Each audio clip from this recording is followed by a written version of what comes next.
All right, welcome to another 902 Gaming video, and today I'm going to be doing the final spoilers for Alchemy Neon Kamigawa, or the Alchemy for Kamigawa Neon Dynasty. I tried to make two other ones the last couple of days, just trying to keep up, and unfortunately both of the files got corrupted, and I was not able to post them here. So I think all of the cards are released, and I think there's supposed to be 30 cards for this set, which is about half of what we had for the Crimson Vow Alchemy cards. So I just want to quickly go over them. You can always view them on mythicspoiler.com, and I'm sure the official website also has them up. Just kind of give my opinions and stuff. I'll try to be a little bit more positive instead of negative, as I have been with previous Alchemy videos. Try to give the format a little bit more credit and not be as random as I think that it is. Magic is a random game, and random elements to cards is not a good idea, I don't think. I'd rather see more cards like Conjure or Seek or something like that, rather than, draft one of random 15 cards or some random effect happens. I don't think that's good for the game. But anyway, so that aside, I'll try to keep that out of my review for the set. So up first we have, I'm also not going to go over the ones that were spoiled from the other day or my previous video. So up first we have Holographic Double. It's a 1-mana 1/1. You can pay 1 mana, exile Holographic Double from your hand, choose a creature card in your hand, conjure a duplicate of it in your hand. Okay, so essentially it's 1 mana, discard it, exile. Choose a creature card in your hand, and then you conjure a duplicate of that card. It's okay. This doesn't really do much of anything. It's just a 1 mana 1/1 that doesn't have any effect besides basically being able to discard it and make a double of a card in your hand already. If you already have a certain creature in your hand, it depends, I guess, on what the creature might be. If you were playing, something like Blood Artist, or maybe like Eye Twitch or something like that, where you can drop 2 of them in one turn. Like you can exile this on turn 1, and then turn 2 you can drop like 2 Eye Twitches maybe or something. Or again, I don't know really historic or that well. I'm sure there's really broken cards at 1 or 2 mana that you can would like to have 2 copies of. I think beyond that, when you start getting to 3 and 4 mana creatures, it doesn't become worth it at that point. You're also giving up a card to, basically this card becomes any other card in your hand for 1 blue mana, which I think is fine. I don't think it's amazing or anything like that. Because you exile, if this was discard, I would say it's probably much, much better. But yeah, it's pretty decent, I guess. It's nothing special. Again, I'd rather have it in this realm than the random effect. Okay, next up we have Painful Bond.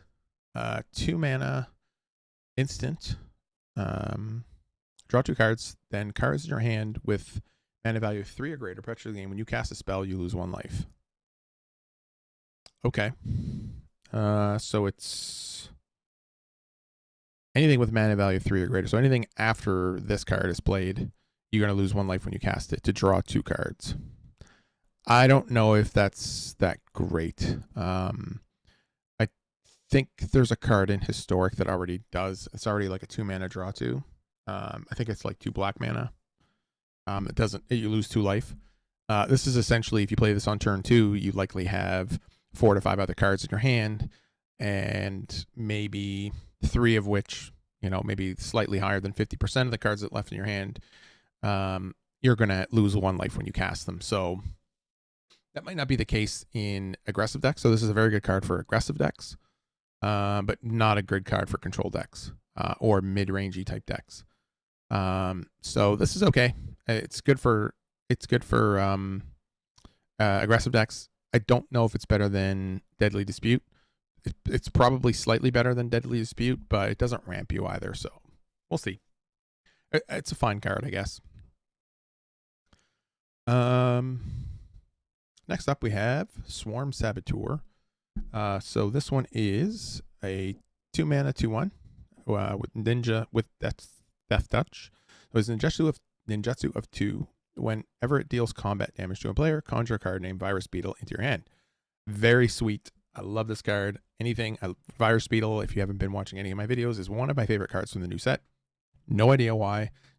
I'm just drawn to Ravenous Rats in artifact form. So this is pretty sweet.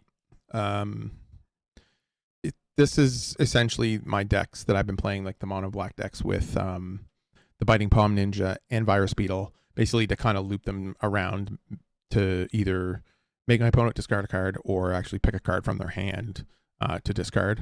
Pretty sweet. Aside from that, I think like in general play, it's probably okay. I look forward to trying to play this though with my mono black deck, so it looks like I might be playing a little bit more Alchemy just based on this card alone. But in reality, it's probably not going to be played that much in more competitive circles. All right, so next up we have the Jukai Liberator, which is 3 mana. 3 mana, 3/3. Snake Ninja. Ninjutsu of 2. Whenever it deals combat damage to a player, choose a land or non-land, and then seek a permanent of the chosen kind. Again, this is a little bit more of those random things. It doesn't come into play in anything, so I'm fine with that. It just basically allows you to draw a card. The one thing to note about both of these cards, actually, it's not if they deal combat damage to a player the turn they come into play or whatever, then you can actually just have it attack and you get the conjure. So this might be a little bit better than I thought. This one's okay, I guess. It does allow you 3 mana. It does allow you to get land. But I would bet that 90% of the time you're going to be choosing non-land with this card and, getting more permanents. This is another great card for mono green. All right. That one's it is what it is. It's fine, I think. It's these ninja cards probably could have been in standard and would have been okay, but push for Alchemy. So next up we have 4 mana Consuming Oni. So a 4 mana 6/6 Flying Menace. At the beginning of your next end step. At the beginning of your end step. Oh, so it's each turn. So at the beginning of your end step, a random non-land card in your hand perpetually gains. When you cast the spell, you lose 3 life. Okay. This essentially in a very aggressive deck. This is going to be your curve topper, and you're likely not going to have too many cards left in your hand anyways. And if it's like, say, Infernal Grasp, for example, you'll lose 5 life to cast it. That's quite a bit. But then you also get a 6/6 Flying Menace. I'd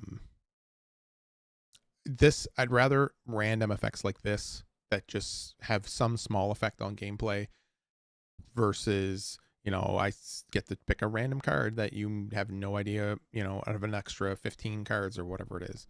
But this card's very sweet.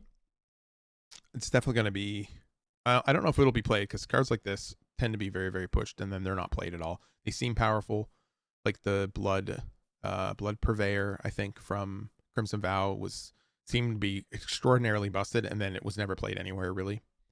Although I think in some circles it's probably coming around a little bit more right now, but we'll see where that goes. But it's a very pushed card, and it's the beginning of each of your end steps. So we'll see what happens there. 3 life is a lot. 3 life is a lightning bolt basically every turn to cast a spell.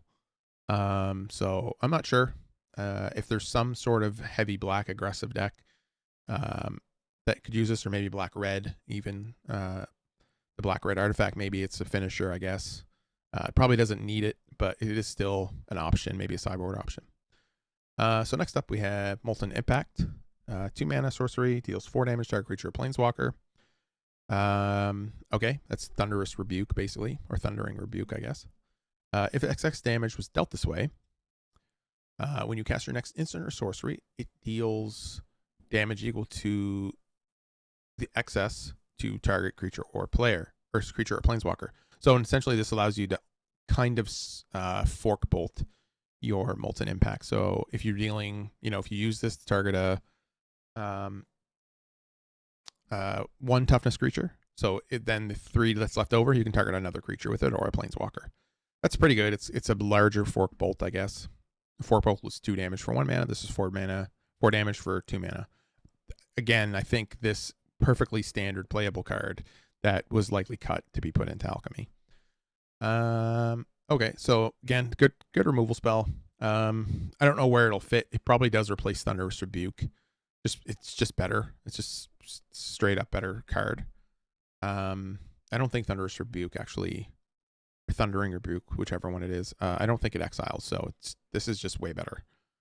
So Chronicle of Worship, we have 2 mana, 1/1 monk. When this enters the battlefield, put a random shrine card from among the top 7 cards of your library into your hand. It perpetually gains this cost 1 less to cast than shuffle, and then you can tap it for any mana of any color. So it's basically a 2 mana tap for any color. And draws you a shrine from the top 7 cards. I'm more okay with this random, again, because it's only, you may not hit anything with it. There's a chance that you do, whatever the percentage works out to. 7 generally is the pretty much guaranteed hit for any random card. But again, at least it's cards that's already in your deck. It's not like if this was like a random shrine from the game, it could be anything, right? Yeah, it's fine. Nothing special. We already have 2 mana, 1/1 tap for any mana of any color. Next up we have Semblance Scanner, which I think, yeah, this was spoiled from the day before. 3 mana, 3/1. When it deals combat damage to a player, if it's not a token, conjure a duplicate of it into your hand. So whenever this or the equipped creature, whichever this is reconfigured onto, you get a copy, you get to conjure a duplicate of it. Yeah, so you actually get to copy the creature as well. Or if this is, you get another copy of Semblance Scanner. So that's pretty sweet. Then we have Artillery Enthusiast. This is a 1 mana, 1/1. Modify creatures you control have haste, Menace. Haste would be very good. I think haste already exists anyway. When Artillery Enthusiast enters the battlefield, you may discard a card. If you do, seek a card with a mana value equal to that card's mana value.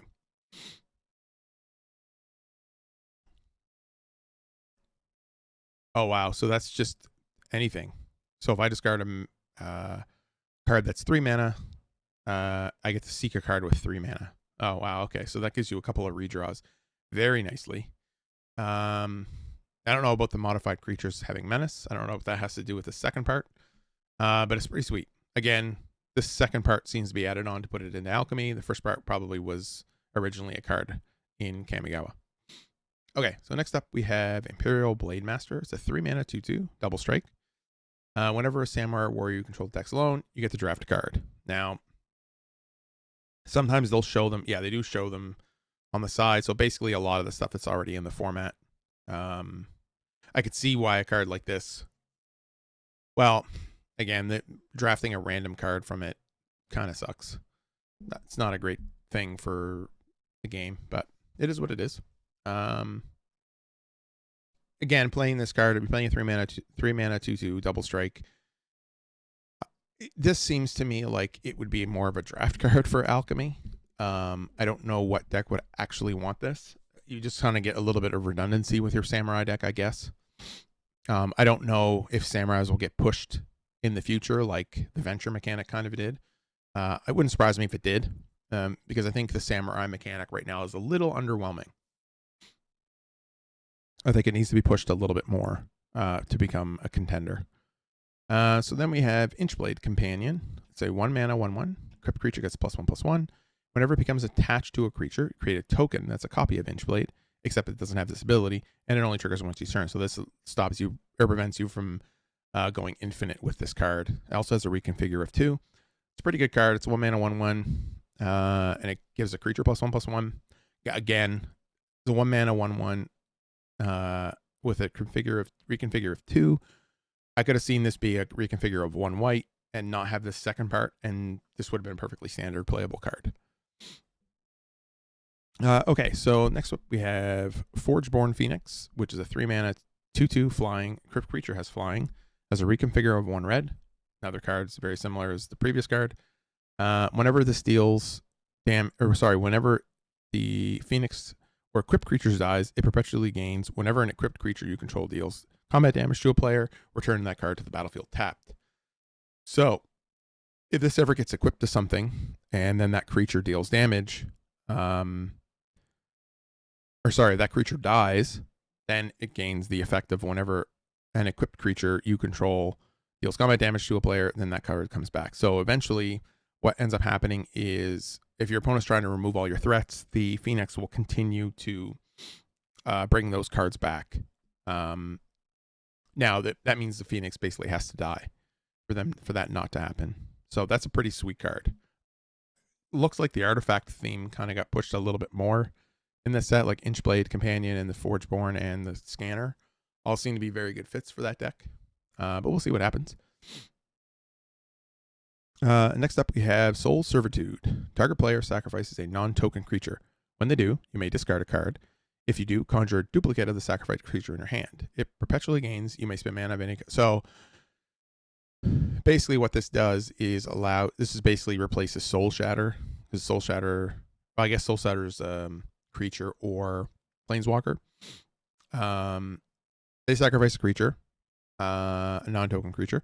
And when they do, you may discard a card. So basically allows you to change a card in your hand plus this card for a creature that they have on the battlefield. And then you can cast it with whatever color mana. That's pretty good. I don't know if it actually replaces Soul Shatter, because Soul Shatter can also hit Planeswalkers.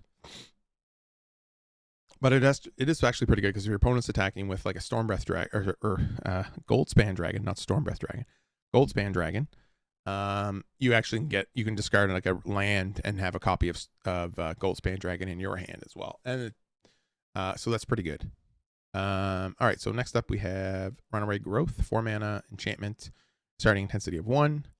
Whenever it's tapped for mana, you can add an additional green, and then you increase the intensity by 1. So first turn, it's 1 extra green mana. So basically, you would need 5 mana to be able to tap it the first turn, and then intensity goes up to 2. So that means you tap 4, place this on a 5th land, tap it. That's 2 mana on there. And then the next turn, you'll have you make a land drop, that's 6, and this one is 7, 8. So it allows you basically to ramp up by 2 mana on the next turn after that you play it.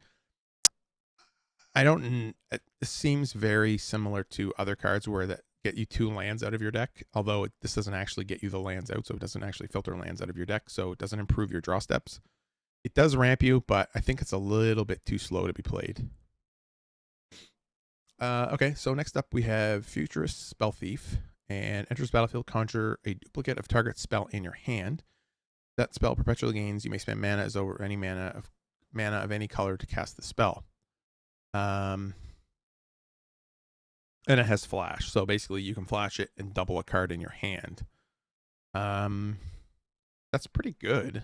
I mean, conjuring up a removal spell or a counter spell or something like that when it comes into play allows you to counter one spell and then potentially be able to counter another spell on top of that. So that's pretty good. I definitely see that seeing play for sure. Next up we have Experimental Pilot. 1 blue mana, 1/1 ward 2. You can pay 1 blue, discard 2 cards, and draft a card from its spellbook. And then it can crew just like the rest of the pilots. I think this is the first blue pilot. And then it can crew vehicles as though it's powered 2 or greater. Nothing crazy. There is a Bankbuster, Mindlink mech in there. That's pretty good. Yeah, there's a few good ones and a few duds in there as well. So I don't know if you really want to be discarding 2 cards to draft a card, but maybe. I mean, it's still a pilot with Ward 2, so might be good for that. Then we have Undercity Plunder. I don't think I've gone over these ones yet. So Undercity Plunder, target opponent discards a card, then they may discard an additional card. If they don't, conjure a duplicate of a random card from their library into your hand. So this is a card that I don't like because it conjures a random card from their library. You could get a land, you have a 40 whatever % chance of hitting a land, and a 58 some odd % chance of getting a spell. So, or it could be, a really bad spell, something that you can't really use. It's still pretty good. Basically, they discard 2 cards, or they discard a card and then you get a random card from their library. And even 2 mana, they discard a card and you get a land from their, you conjure a land from their deck. That's still pretty good. So I can see this seeing play pretty heavily. And then you also have a chance to get some bomb or something that they might have in their deck, Planeswalker or some type of removal or card draw or something. There's all kinds of possibilities with this card. But my guess is it will more than likely always be 2 mana, they discard 2 cards. Most of the time, which is pretty good, I think. I think the last one we had like that was like Wrench Mind, where they had to discard an artifact card or discard 2 cards. So it's one of those things where 58% of the time it's better for you to discard 2 cards from your hand than it is to get a random card for them to get a random card out of your deck, even though they don't actually remove that card from your deck. Okay, so next up we have Junkyard Scrapper, 3 mana, 3/3. Whenever a non-token enters the battlefield under your control, exile a random non-land artifact card with lesser mana value from your library. You may cast that card until the end of your next turn. Yeah, this is pretty good. This basically turns everything into an experimental synthesizer, but less mana for each subsequent card that you cast. So as long as you have artifacts that go up the chain, you can basically just kind of keep playing artifacts every turn. So that's pretty good. Really pushing the artifact theme here, if I haven't said that already. With these equipments. And then this guy, pretty good. Yeah, that's pretty good. Okay, so next up we have Cybes Siphoner, 4 mana, 2/2 with flash. The spell costs 2 less to cast if there are no instants or sorceries in your hand. Okay, so it's a 2 mana flash 2/2. When it enters the battlefield, return target instant or sorcery from your graveyard to your hand, and then if it dies, you can shuffle it into your library. So basically, it's a Snapcaster Mage that doesn't go away, that returns the card to your hand. That's pretty good, I think. Even I think a 4 mana 2/2 with flash that does that is very, very, very good. And then there's just, yeah, obviously if you don't have anything and you need to hit something, it costs you a lot less mana. So that's very, very good, I think. This is going to be played all over the place, I think, provided that there's a good enough deck for it. Maybe, I would say blue, red, and standard, but I don't know what the blue, red, I guess. It's probably very, very good in Phoenix, I suppose. In Historic, I mean, you're constantly low on cards in hand, and being able to return the draw 2, discard 2 card to your hand instead of paying the flashback is definitely a lot cheaper. But yeah, this will see play somewhere. I'm just not quite sure where. And especially in the Alchemy format, I'm sure it's probably one of the most powerful cards that'll be there. Very close to Snapcaster Mage, and Snapcaster Mage is heavily, heavily played, or at least was. Next up, we have Seju Pathlighter, 3 mana, 3/2. When it enters the battlefield, draft a card from its spellbook. The spellbook is a whole bunch of lands. Whoops. Spellbook is a whole bunch of lands. Very, very good. It allows green decks access to Field of Ruin without necessarily playing it in their deck, plus a whole bunch of other cards. A lot of good cards in there. I like the draft from a bunch of lands versus other things. Like, it's better than like hitting a Time Warp or something. Like if this was like draft a card from a whole bunch of green's greatest hits, I wouldn't like it as much. Overall, I think it's okay. 3 mana 3/2 is fine. Drawing a card is also fine. Usually you have to pay some extra cost to draw a card from something like this. So it's probably better than I think that it is. Although it's probably worse very late in the game. And I think that's it. I think I've gone over the other ones in my previous video. Yeah, I think I went through these ones. I think the Bellows Breath Ogres was the last one spoiled when I did my previous video. But anyway, I think that's all the cards. So that's 12. It's 23 and 7 is 30. Yeah, that's all the cards spoiled. Overall, I'm much happier with this set than I was with Crimson Vow. There's a very clear indication that these cards were taken directly out of Neon Kamigawa, as it says up here, Alchemy Neon Kamigawa. But there's a very clear indication that these cards were actually taken out of Kamigawa to be put into Alchemy. I just wish they wouldn't divide the format the way that they are. Either have Alchemy or have Standard. I mean, we're going to get the cards regardless, but having them into two different formats, you're splitting up the player base. You're putting cards into another format that makes it seem more enjoyable.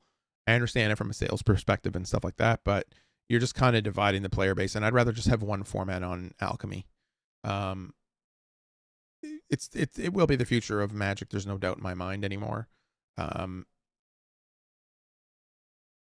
I don't know how well it was viewed, the champs, over the past weekend. I have no idea. But playing it and playing Standard recently was very unfun. Standard seems to have devolved into 2 decks, and that's it, which it always does. No matter what you ban, no matter what you do, Standard always evolves to 2 decks, and that's it. At least in Alchemy, there's at least 5 or 6 decks that are viable just based on the cards that are in Alchemy. Now, that goes back to saying, if those cards in some form were available in Standard, would those decks still be viable in Standard? Likely yes, but we won't really ever know, right? There's still, either going to go just straight Alchemy, which would be fine with me, I guess, and then just not have Standard anymore. I don't know what that means for Paper Magic, but maybe Paper Magic just becomes, older formats, and we no longer have a Standard format. It's just, if you want to play the current set in a Standard-esque form, you're going to play it on Arena, and then if you want to play older formats like Modern and stuff, it's all paper, right? So, but anyways, that'll do it for this video. Hopefully you enjoyed it. Hopefully you enjoyed these spoilers. Probably going to start playing some more Alchemy, I guess. I enjoy, having new cards, potentially new strategies, having more strategies than, basically the standard 1 or 2 decks that everybody seems to play lately. But anyways, hope you enjoyed the video, and I'll see you in the next one.